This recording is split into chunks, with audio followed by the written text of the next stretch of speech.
สบายดี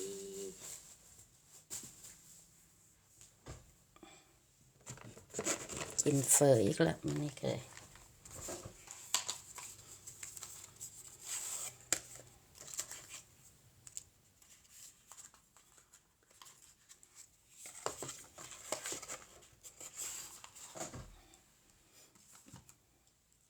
กินเฟออีกแล้วนี่กินเฟอน้ำกันเด้อพี่น้องตื่น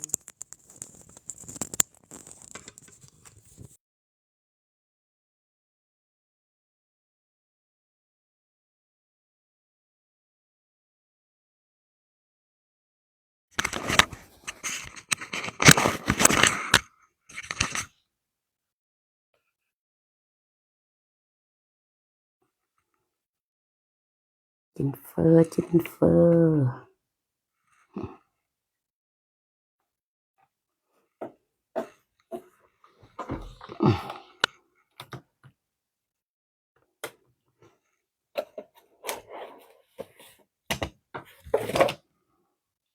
มาเด้อไปกินเฟอน้ำหนัก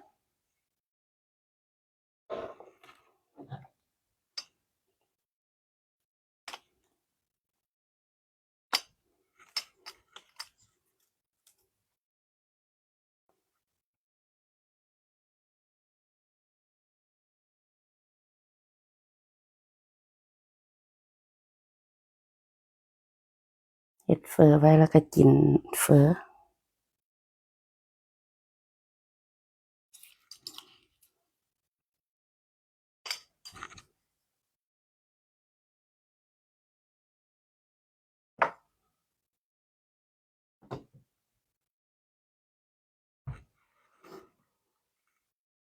กินเฟอแซ่บๆ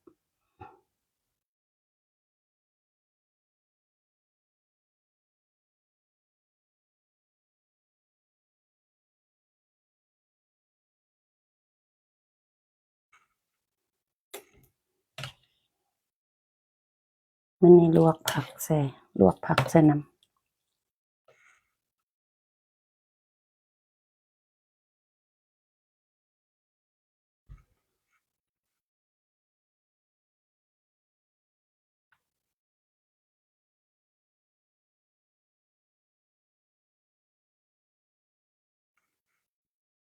ำตัวนี้เป็นอะไรตัวนี้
ลวกผักใส่น้ำมันเนี่ย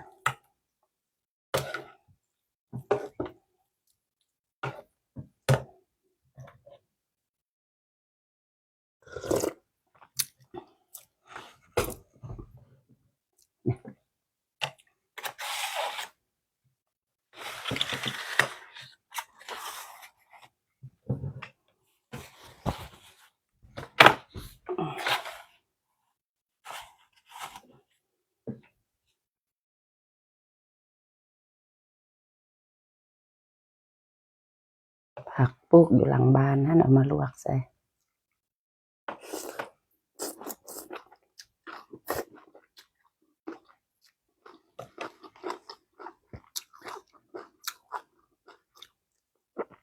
ถั่วใหม่ๆนะ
ในเต้าหู้ปลา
เก็บมาใหม่ๆหวาน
เฟอร์ซิมเปื่อย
นเฟอร์น้ำกันเด้อ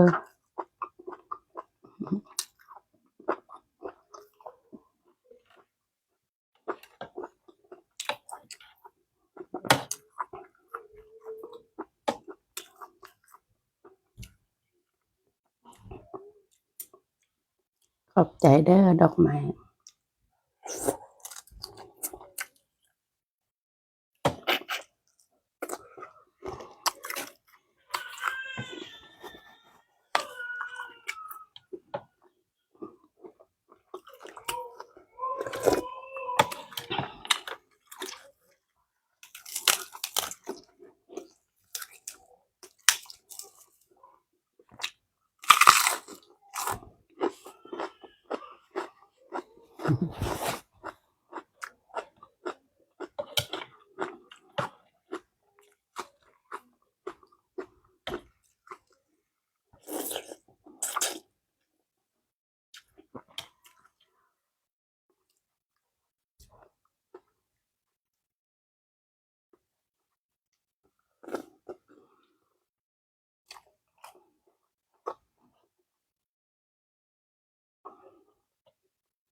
คื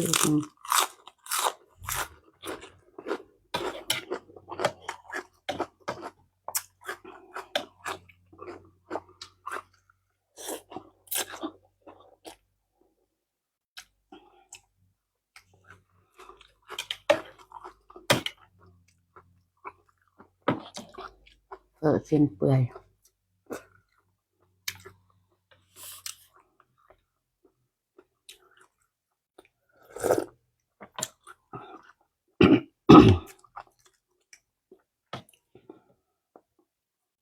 แซ่บเต้าหู้เนี่ย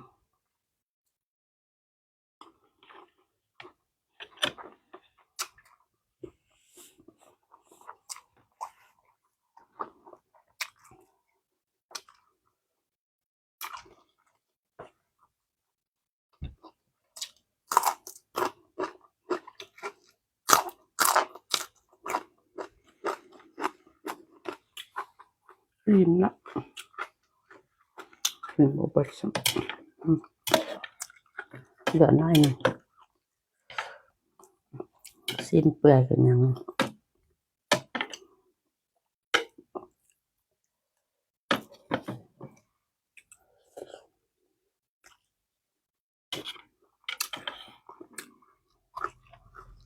มักถั่วบิดมาใหม่ๆบาน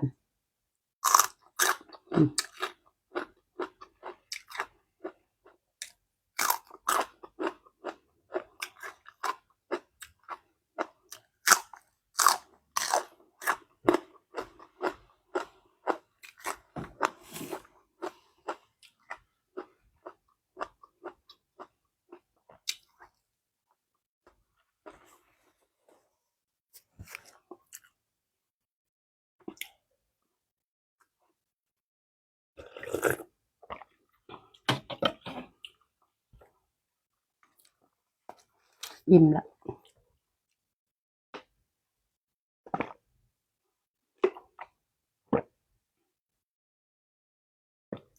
มาเด้อกินเฟอป้าจังร้อน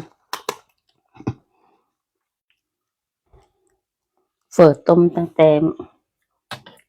วานนี่คุณเสร็จแล้วใส่ตู้เย็นไว้จะกินแล้วออกมากิน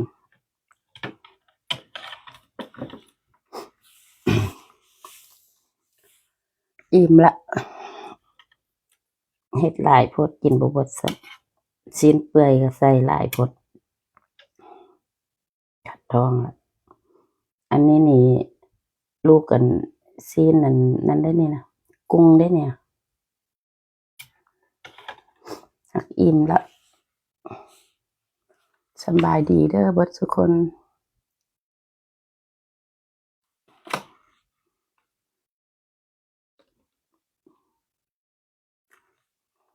ผักเวียกบ่มีแนวเฮ็ดแตงเฟอกินOh, excuse me.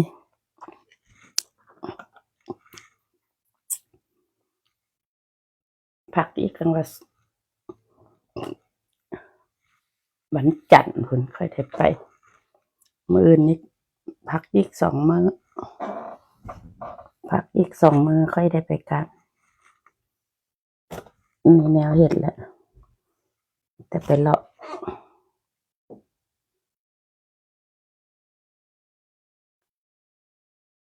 สบายดีเบิดทุกคนเด้อ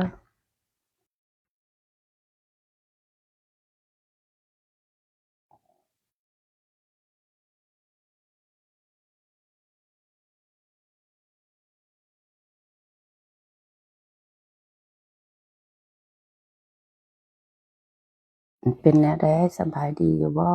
จังร้อนสบายดี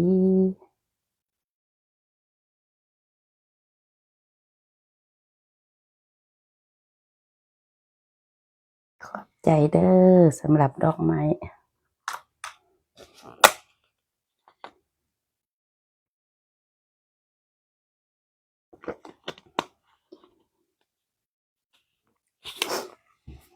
กินอิ่มละ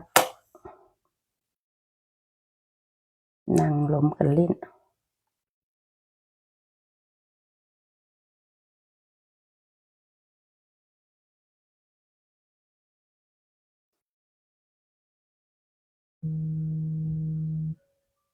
โอ้เสียงอะลาม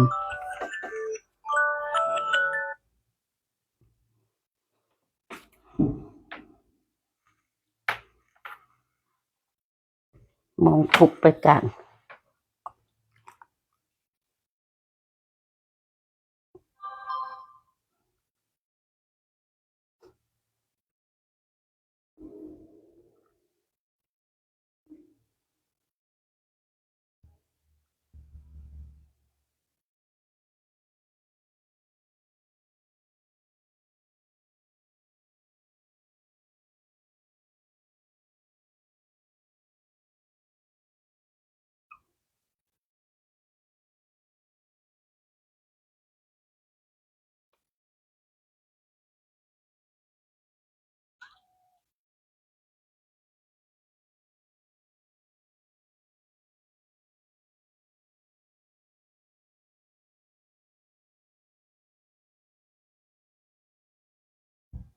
คิดจะเลี้ยงผู้ชาย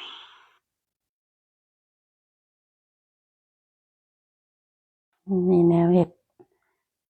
ก็มีตั้งแต่ติ้น Facebook TikTok หยังนี่แหละ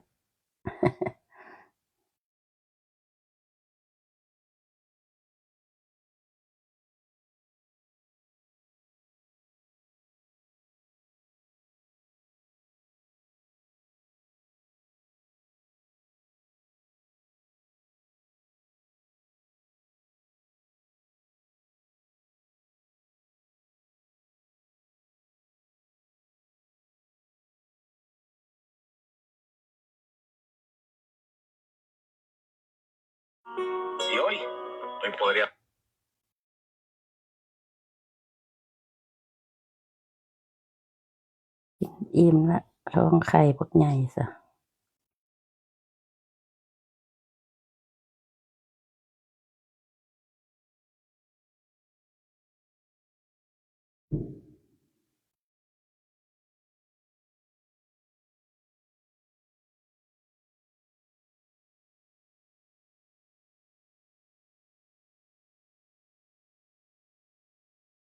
ต่อจากนี้ไปความหวังทั้งวันฝากเธอว่าตัวเองทำขึ้นเราไม่ควรลดน้ำหนัก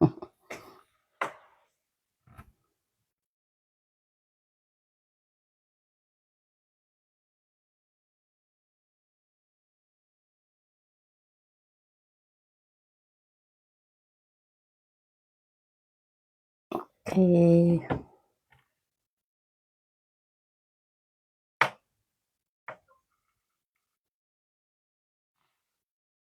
บายเด้อทุกคนมื้อหน้าเจอกันใหม่มื้อนี้อิ่มละ